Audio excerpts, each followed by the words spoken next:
Fala, galera, tudo jóia? Hoje eu tô aqui com um amigo aqui, Lucas. Lucas, muito obrigado primeiramente, cara, por você estar vindo aqui falar com a gente, tirando um minutinho para trocar uma ideia, para a gente conversar um pouco sobre um tema fundamental, sobre um tema que eu amo e sobre um tema que eu sei que você, além de amar, você vive 100% ali dedicado a isso, que é o tema da educação, né? Seja bem-vindo mais uma vez, obrigado. Muito obrigado pelo convite. Então, só para a gente fazer uma apresentação do Lucas, o Lucas ele é graduado em Química pela Universidade de Taubaté e graduado em Ciências Biológicas pela Fundação Educacional Rosemar Pimentel, é mestre em Ciências pelo mestre em Ensino de Ciências, pelo Instituto Federal de Educação, Ciência e Tecnologia do Rio de Janeiro e doutorando também pela mesma instituição em Ensino de Ciências. É professor de Ciências da Prefeitura Municipal de Volta Redonda, professor de Ciências da Prefeitura Municipal de Barra Mansa, onde também é articulador de Ciências.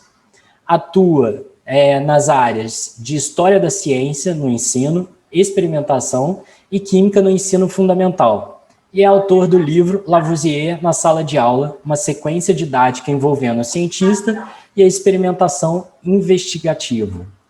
Então, Lucas, olha só, essas novas mudanças, né, que a gente está tendo de grade e tudo mais, como que você vê aí essa nova Base Nacional Comum Curricular, essa nova BNCC?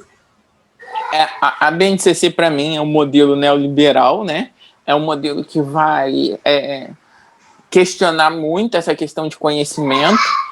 Se o professor não analisar bem, ele vai começar a diferenciar os alunos da escola pública e da escola particular, que tem um forte lobby em relação a até mesmo no Congresso Nacional, essa questão de apostila, essa questão que a gente vê de sistemas de ensino, isso é muito forte em Brasília. E a Base Nacional Comum Curricular, ela vem deixar as coisas bem mais superficiais. A superficialidade, ela é normal, vamos dizer assim, mas ela é, na verdade, um grande Frankenstein, porque é um documento que vem com duas visões de governo. Uma primeira visão, que é do Aloysio Mercadante, no governo Dilma, quando ele era do MEC, que tinha o conceito geral da base. A segunda visão, que é do Mendonça Filho, do governo Temer, que tem uma outra visão de educação. Então, a gente tem duas mentes que construíram o mesmo documento. Então, tem um grande Frankenstein que a gente não tem, assim, muita clareza dele na escola. Somado a esse fato, esse ano, que seria o ano de implementação, a escola parou. A escola parando, encavalou esse ano, no outro ano, e a base, por ser um documento imenso de 600 páginas, ou seja, não cumpre o objetivo inicial, que é dar só um direcionamento, ela já é um currículo por si só, ela já tem a sua lista de discurso, então a base, ela se coloca como sendo, assim, vamos dizer assim, algo para a gente analisá-la criticamente. Ela tem avanços, tem ganhos, tem tudo isso, não tem problema, eu não tenho problema nenhum em afirmar isso, mas dentro do que a gente percebe de um modo geral, ela precisa de muita crítica do professor, ela precisa de um professor bem atento em como vai ensinar aquelas habilidades. As habilidades a gente tem que levar em consideração que elas precisam ser cognitivas, elas precisam ter um alto valor cognitivo. Eu não posso ensinar um aluno a apertar o parafuso. Eu tenho que ensinar o aluno a entender por que ele tem que apertar o parafuso. Então, se a gente não tomar cuidado, é isso que acontece. Aí, Felipe, a gente vai por uma coisa da sua área aqui também, que é uma habilidade do 7º ano, que volta um pouquinho ao programa de saúde pública. Aqueles velhos programas de saúde pública, e remete até um pouco a essa questão do que a gente viu na revolta da vacina, que é uma habilidade onde o aluno ele precisa compreender a necessidade de tomar vacina. Só que como que vai compreender a necessidade de tomar vacina se não aprende sobre microbiologia? Como que vai compreender a necessidade de tomar vacina se não entende como é feita a vacina? Porque isso tudo não está lá. Então, o professor ele precisa entender o que essa habilidade vai causar no aluno se ele não der a base necessária. Então, esse é um fato de que a gente precisa considerar. Até você falando sobre essa questão de superficialidade, aí eu vou colocar um dilema pessoal meu. É algo que eu fico ali tentando encontrar o equilíbrio. Porque você vê alguns sistemas, a gente por trabalhar em mais de uma rede, em mais de um sistema, tá dando curso, tá dando aula em pré-vestibular e coisa e tal, a gente fica também flutuando em diferentes formas de abordar um mesmo conteúdo, né? E aí eu vou de um extremo a outro. Eu vejo alguns sistemas que é muito superficial, que você fala, cara, o que isso vai trazer de mudança para o aluno? Tá muito superficial, entendeu? Até exageradamente. E o aluno vai sair prejudicado. Por outro lado, também, eu vejo alguns aprofundamentos, igual eu vi uma aluna trazendo uma questão voltada para ensino médio, uma questão de vestibular, em que perguntava diferenças de neurotransmissores no sistema nervoso autônomo, entendeu? E qual o papel desses neurotransmissores? Algo muito aprofundado que, na minha visão, não era para ser ali no ensino médio. Porque pensa, se você está no ensino médio, que é amplo, de geral, você tem gente que vai para direito, você tem gente que vai para administração, você tem gente que vai para N áreas. Para que esse aluno tem que ver sobre o neurotransmissor? Entendeu? Como que você lida com essas diferenças e como que você enxerga o que seria o ensino de ciências ideal? Além de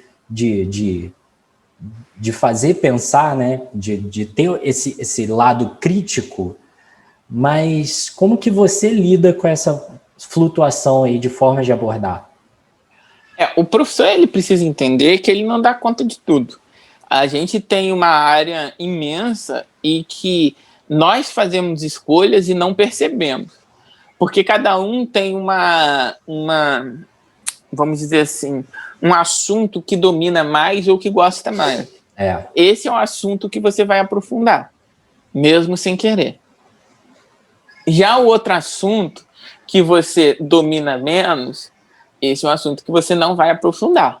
A gente tem que admitir que isso acontece conosco. Sim, claro. Isso é a identidade do professor. Isso é a identidade do que a gente faz em sala de aula. Então, assim, a gente precisa considerar um pouco de que a apostila, o livro, ele é recurso, ele não dita o que você tem que dar. E começar a achar em nós as nossas potencialidades, porque o que você aprofunda é um potencial seu. É um potencial que você tem para o seu aluno. O que você aprofunda, só você consegue aprofundar. Se você for ver, Felipe, as experiências que você teve na Fiocruz, dentro da sua formação acadêmica, elas são suas.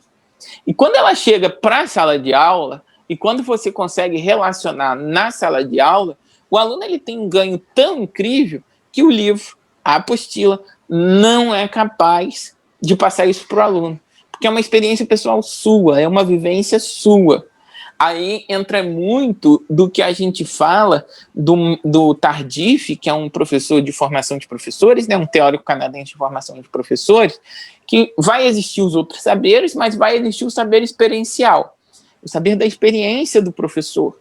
E muitas vezes o professor ele se cobra em um equilíbrio entre os objetos de conhecimento, entre os assuntos. Só que esse equilíbrio ele nunca vai achar, porque é natural você ir para o lado que você se sente mais confortável. Só que a gente precisa problematizar um pouco até quando isso é ruim. Eu não entendo isso como sendo ruim. Porque se eu tenho uma aula com você, com experiências suas, acadêmicas, de uma área, e eu estou lá na educação básica, isso é um privilégio. Isso não é algo que é ruim. Ah, mas eu queria aprender sistema nervoso autônomo. Tudo bem. Você não vai aprender comigo, que eu não sei muita coisa disso, você vai aprender o superficial comigo. Quem sabe alguém cruza no seu caminho e você aprende mais um pouquinho. Eu, por exemplo, fui cruzado no caminho com uma estagiária da USP, que eu já citei, inclusive, que pesquisou sistema nervoso. E aí, dentro do TCC dela, ela me ensinou. E aí, a minha aula de sistema nervoso cresce mais um pouquinho. Mas não quer dizer que eu dou a melhor aula. A gente não precisa dar a melhor aula, a gente não precisa dar a aula do livro, a gente não precisa dar aula de nada. A gente precisa dar o nosso melhor para o nosso aluno. Então, se o seu melhor está dentro de um aprofundamento que está dentro da sua experiência, o seu aluno tem a sorte. Aí entra a grande reverência que o professor tem que ter com o aluno. Se nós não termos cuidado com a nossa empatia, com o nosso carisma, e quando que a gente chega no aluno, a gente mata a vontade de um aluno que muitas vezes nasceu com vocação para nossa área do conhecimento. Por quê? Porque eu não ensino direito, porque eu brigo com o aluno, porque eu faço certas coisas que a minha empatia com ele quebra. Ah, mas você já teve aluno que te odiou? Claro, tive. Você já teve aluno que você brigou demais? Muitos. Só que isso serve de aprendizado pessoal e desenvolvimento dentro da profissão. Só que hoje eu consigo compreender a responsabilidade que eu tenho. Você pode matar uma carreira dentro de uma profissão por conta do quanto você, às vezes, colocou o seu lado pessoal antes do profissional. O professor hoje ele tem muita dificuldade de separar isso, de ser um professor por profissão. Professor por profissão não é um professor frio. Professor por profissão é aquele que entende o que um professor tem que fazer. O professor, muitas vezes, ele é colocado como sacerdócio. Mas eu não entendo assim. A gente tem várias técnicas, a gente tem várias metodologias para serem aplicadas, inclusive para sermos pesquisadores. Nós precisamos aprender, como sendo professores, de sermos pesquisadores em sala de aula, onde a gente tem metodologias ativas para serem aplicadas ou não, onde a gente tem certas áreas para serem aplicadas ou não, e assim fortalecer uma área do conhecimento, fortalecer uma área regional, e quando a gente fortalece essa área dentro da região, a gente consegue, vamos dizer assim, encaminhar uma região para uma força maior. A escola não resolve nada, isso é verdade, mas muita coisa boa que acontece na sociedade começa na escola, começa dentro de sala. Agora, essa parte do livro, uma experiência pessoal minha. Quando eu comecei, eu ficava muito restrito ao livro, porque foi o que foi passado, é o que é passado pra gente, né? Não, você tem que estar aqui, você tem que estar aqui, em tal semana você tem que cumprir com tal aula, na semana X você tem que já estar em outra aula, e eu ficava naquela e querendo correr para cumprir o cronograma, e hoje eu vejo que não. Cara, não, que isso? Eu já posso fazer adaptação no livro. Se um aluno não está entendendo porque eu não está ali, você pode modificar. O importante é o aluno, o importante não é o livro.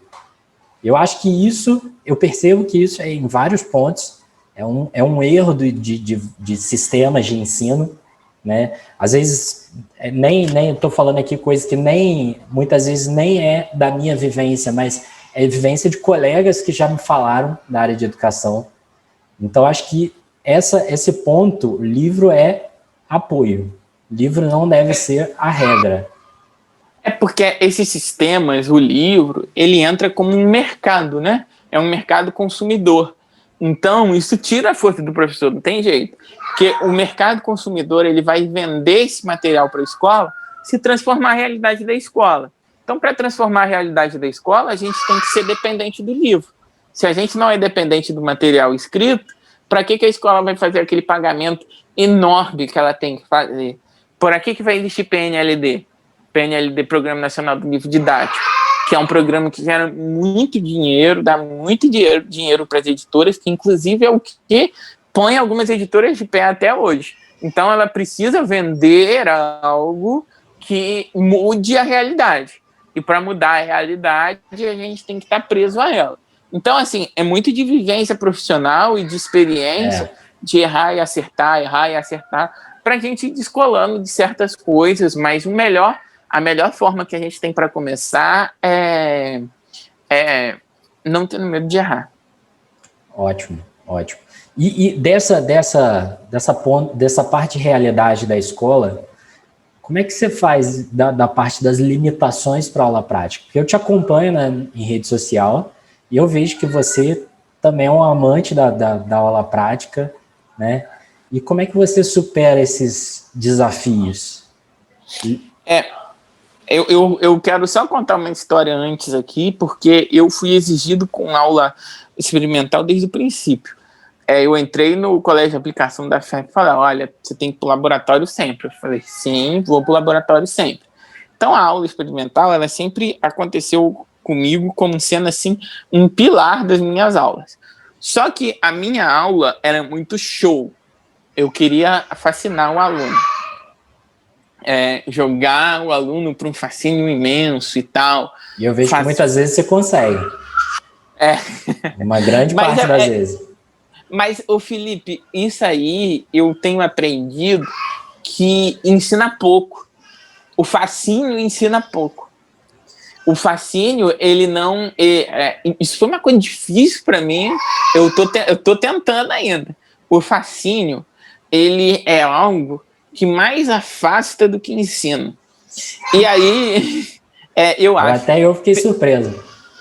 Pela minha experiência que eu tô tendo, não que você não deve fascinar, não, porque eu entendi completamente. Existe uma imagem de mídia que diz que a gente mistura duas coisas e sai fumaça. O aluno é louco nisso, mas isso ensina pouco. Isso não tem um bom resultado dentro dessa questão de aprendizagem, pelo que eu tenho visto. Eu estou indo agora mais para um caminho de tentar colocar alguns experimentos no cotidiano que não fascinam. E esses experimentos que não fascinam, os alunos são resistentes a ele. Só que aí a gente tem que pegar com um bom problema. A gente precisa jogar um bom problema para o aluno se fascinar pelo problema, para assim fazer o experimento.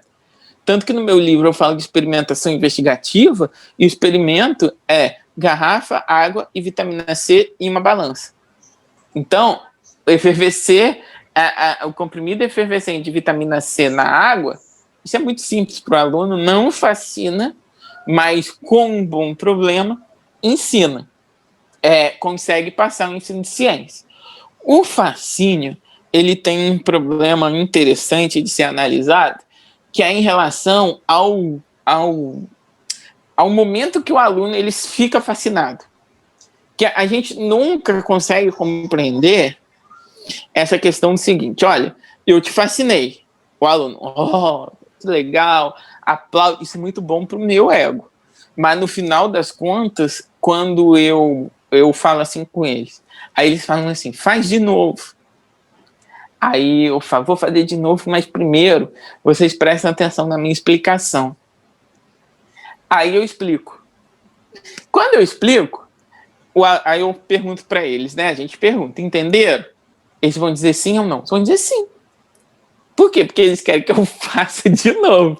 Que eu prometi para eles que após a minha explicação, eu faria de novo. E aí, a explicação, que é o mais importante, o ensino que é mais importante, fica em segundo plano. Então, assim, não que a gente não deva fazer, eu gosto muito. Eu não vou mentir, não, eu gosto muito, mas eu tenho ciência, hoje, com muito estudo, que ensina pouco. Ensina, assim, bem pouquinho mesmo.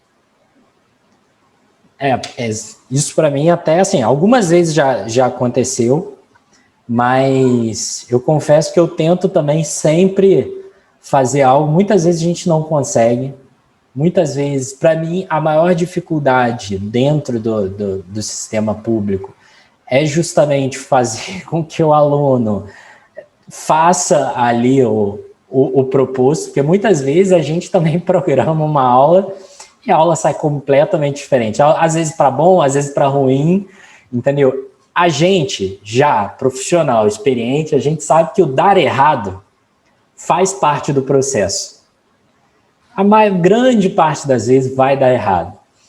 Mas, assim, eu vejo que o meu desafio é, muitas vezes, fazer o jogo de cintura para esse aluno perceber que o errado faz parte do processo, porque eles ficam extremamente decepcionados, né? Poxa, professor, mas deu errado, né? Deu errado. E aí você vai conversando, você vai tentando tirar insight. Por que será que deu errado? Por quê? Vamos tentar conversar aqui, né? Mas eu acho que esse, para mim, é o desafio da aula prática. E olha só, e para quem está na graduação e quer seguir aí para a área, né, de pós-graduação, mestrado, doutorado, quer seguir a área acadêmica voltado para o estudo do ensino de ciências, né? Quais toques você daria? Eu diria até mesmo para dizer em relação a essa facilidade de fazer uma pós-graduação na área de ensino. Se eu fosse professor, e você sabe muito bem disso, Felipe, porque você não fez na área de ensino, você fez em outra área, o quanto foi difícil você fazer a sua pesquisa? Muito maior que a minha. Muito maior, porque você tinha que sair de Barra Mansa, ir para o meio do mato, ficar lá no meio do mato sofrendo. Eu não teria essa capacidade. Ela continua e continua dando trabalho. Eu não, eu fiz no meu trabalho. Você tinha que trabalhar e fazer pesquisa. Eu trabalhei e pesquisei ao mesmo tempo. Eu fiz trabalho e pesquisa. Porque eu tenho que dar alguma coisa para o aluno. O que eu dei? A minha pesquisa. A minha pesquisa foi lá e fiz. Eu não tive bancada de laboratório. Eu não tive outra coisa para ir lá para fazer. Então, assim, o seu trabalho foi muito... A sua formação de pós-graduação fez com que você gastasse muito mais energia que eu. Por quê? A área é diferente. Você teve que correr atrás, muitas vezes deixar de planejar a aula para pesquisar, ou muitas vezes deixar de pesquisar para planejar a aula. É diferente da área de ensino. Um bom planejamento é pesquisa. Então, olha só, juntou as duas coisas. Essa junção de duas coisas facilita demais a formação na pós-graduação, que é algo muito difícil, que é algo assim que a gente precisa lutar muito para ter. E a gente precisa começar a compreender essas facilidades que existem, por isso que eu defendo a inserção do professor dentro dessa área de ensino. Porque, primeiro, é uma área de pesquisa e ele pode se formar dentro de uma pós-graduação. Segundo, é uma área que necessita da voz dele. A voz da pós-graduação, ela precisa estar ali dentro. E terceiro, que é uma área que ainda está, vamos dizer assim, surgindo, entre aspas. Ela iniciou em 2000, né, sendo dentro da CAPES ali, na área multidisciplinar, e a gente está aprendendo junto, está construindo junto. Então, assim, essas questões empíricas, elas são diferentes dentro do que seria essa outra área, e fora isso que tem, assim, uma dimensão muito grande de formação pessoal. Eu não sei se, assim, você, Felipe, sente uma formação pessoal dentro da sua pesquisa, sabe? Quando você analisou seu resultado, não sei se você trabalhou com gráfico ou não, mas igual eu não trabalhei com gráfico. Eu trabalhei com fala de aluno. E essa fala de aluno, ela foi muito significativa para mim. Então, assim, me deu um desenvolvimento profissional e pessoal também em relação a isso. Porque, assim, principalmente o seu objeto de pesquisa, mosquito. O meu objeto de pesquisa não pode nem ser chamado objeto de pesquisa. Tem que ser chamado sujeito de pesquisa. Entendeu? Porque o sujeito que pesquisa, porque eu não posso tratar um aluno como você trata um mosquito. Eu acho que é uma diferença, assim, muito grande que tem entre uma pós-graduação mais dura, né, de uma área mais dura, para o que seria uma área de ensino dentro dessa questão. E, assim, eu considero que seria muito importante também mencionar o mestrado profissional, que é feito, né, essa modalidade ela é feita justamente para quem trabalha. Porque, como eu disse lá para frente, a bolsa não sustenta ninguém. Uma bolsa de mestrado é R$ 1.500. Hoje, R$ 1.500 você não faz nada. Nada. E o que acontece? O mestrado profissional aceitam que você trabalhe. Então, essa modalidade profissional já é feita. E existem vários profs, né? Prof. Letras, Prof. Bio, Prof. Qui, que são profs que foram feitos justamente para o professor de sala de aula a nível de mestrado. E que é bem mais objetivo, né, creio eu. Eu não tenho conhecimento assim, mas eu imagino que seja mais objetivo. Ele surge, Felipe, de uma situação um pouco controversa. Ele surge a partir das sociedades que consideram, né, eu discordo assim um pouco dessa visão do surgimento dos profs. Eles consideram que o professor, que a escola vai mal porque o professor não sabe a disciplina. Então eles fizeram um prof para ser uma extensão da licenciatura. Então o professor que vai fazer um prof, que não tem nada de errado com isso, mas ele precisa se preparar para a realidade, ele vai aprender biologia mesmo. Por quê? Porque eles entendem que o que você aprendeu na licenciatura, você aprendeu pouco, então eles vão te ensinar mais. E depois você vai ter que fazer uma dissertação, que na verdade é um trabalho de conclusão de mestrado, que eles chamam, na área de ensino. Então você fica um pouco perdido, porque você aprende uma coisa e faz outra. E aí a aula é meio desconexa em relação a isso. Isso é uma grande briga, foi algo proposto pela CAPES, e as universidades não acamparam, e quem cuida dos profs são as sociedades, Sociedade Brasileira de Física, de Química, e por aí vai. É ela que cuida é ela que, vamos dizer assim, lança os profs. O professor entra no programa e a universidade abriga o prof, mas não chega a ser um programa de pós-graduação da universidade. Então, o surgimento deles, eles estão dentro da área de ensino, sim, mas o surgimento deles, na minha visão, é um pouco controverso, né? Porque o professor, ele vai... Igual eu tive uma notícia, né? Não, uma professora me procurou falando assim, olha, eu fico em dúvida em relação a essa ligação química que a gente ensina no 9º ano. Porque eu faço graduação em Química. Na graduação em Química eu aprendi hibridação. Na faculdade, no mestrado, que ela está fazendo Prof. Qui, no mestrado eu aprendi teoria do orbital molecular. O que eu ensino para os alunos? O que eu faço com os alunos? Então você observa que dentro da formação dela, mais confundiu do que ajudou. Ela teve assim, meu Deus, estou ensinando tudo errado. Mas não, ela não está ensinando errado. Para você ensinar a teoria do orbital molecular, precisa de conceito de relatividade. E aí a gente depende de física. Enquanto a física for newtoniana, a química vai ficar agarrada mesmo. A química vai ficar lotada de exceção, aquela regra do quinteto meio que é didática, não é química. Então, a gente depende da física para a química mudar. Não que eu defenda uma mudança na física, porque eu entendo que a mecânica quântica, que é a física moderna, né, vamos colocar assim, a física moderna, é muito difícil de ser ensinada na escola com o que os alunos têm hoje. É difícil para ser entendida, pelo menos opinião pessoal, para mim é difícil ser entendida. Né? Sim, gerar e ensinar. Principalmente porque aquilo tem que ver para crer, entendeu? Tem todos esses desafios, né?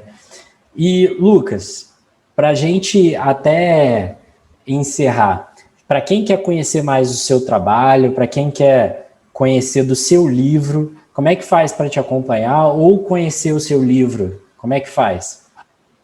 Felipe, pode entrar em contato comigo. No meu Instagram tem lá um Linktree que vai dar direto no meu WhatsApp. Pode entrar em contato em relação a isso. O livro é um livro de uma sequência didática que passa para o 9º e para o 1º ano, mas não quer dizer que às vezes você pode adquirir o livro e adaptar, né, a ideia em outro cientista, em outras coisas, dentro dessas questões, mas eu me coloco à disposição, inclusive, para esclarecer outras dúvidas e fazer uma rede de diálogo. Eu acho muito interessante fazer redes de diálogo. Redes de diálogos onde a gente supera o isolamento de sala de aula, a gente supera o isolamento da profissão. O professor, muitas vezes, ele se sente sozinho. Então, assim, pode entrar em contato comigo sem problema nenhum. Tá ótimo. E o Instagram, posso deixar na descrição? Pode, claro. Tá ótimo, então, Lucas. Olha só, mais uma vez, cara, muito obrigado. Admiro muito seu trabalho, admiro muito você como profissional. E para mim, na hora que falaram licenciatura ou surgiu esse tema, falei, cara, tem que ser o Lucas para vir falar. Beleza? Ótimo. Abração, Lucas. Um abraço, Felipe. Valeu, obrigado. Valeu, nada, eu que agradeço, cara.